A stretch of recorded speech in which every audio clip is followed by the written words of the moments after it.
പാമ്പും കോണിയും കളിക്കുകയാണ് നമ്മള്. ഓക്കെ, ഞങ്ങൾ ഇവിടെ പാമ്പും കോണി നൊസ്റ്റാൾജിയ.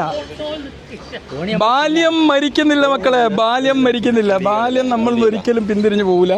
നമ്മൾ ഏതായാലും പാമ്പും കോണി നമ്മള് ഓക്കെ. അല്ല ഇത് എന്തുകൊണ്ടാണ് ഇവിടെ പാമ്പും കോണിയും കളിപ്പിക്കാൻ കാരണം? ഗ്രീൻ പ്രോട്ടോക്കോളിന്റെ ഭാഗമായിട്ട് കുട്ടികൾക്ക് ഇവിടെ വരുന്ന എല്ലാ കുട്ടികളെ കൊണ്ട് കളിപ്പിക്കാം. കാരണം ഇത് പ്രകൃതി സന്ദേശങ്ങൾ നൽകിക്കൊണ്ടിരിക്കുകയാണ്. Very good. നമ്മൾ ഏതായാലും മെമ്പർ, പഞ്ചായത്ത് മെമ്പർ ഈ സമരത്തിലൂടെയാണ് കളിക്കൂ. മേലെ കിട്ടുള്ളൂ. അല്ല ജസ്റ്റ് ഇട്ടാ മതി. ഇത് ആദ്യം പൂജ്യം കിട്ടാനാണ് കുറച്ച് പണി. ഏതായാലും പാമ്പും കോണിയും കളിച്ചുകൊണ്ട് മീഡിയാസ് നാലിന് നീക്കൂ. ഇത് ആദ്യം തന്നെ കിട്ടൂലേ? എന്നാ ഞാനും കൊണ്ടേ. നമ്മൾ പാമ്പും കൂടിയും കളിക്കുകയാണ്. ഹരിത പട്ടാള കൊച്ചു പട്ടാളക്കാരാണ് ഇവിടെ ഉള്ളതല്ലേ? വരൂ പിള്ളേരെ വരൂ, കമോൺ.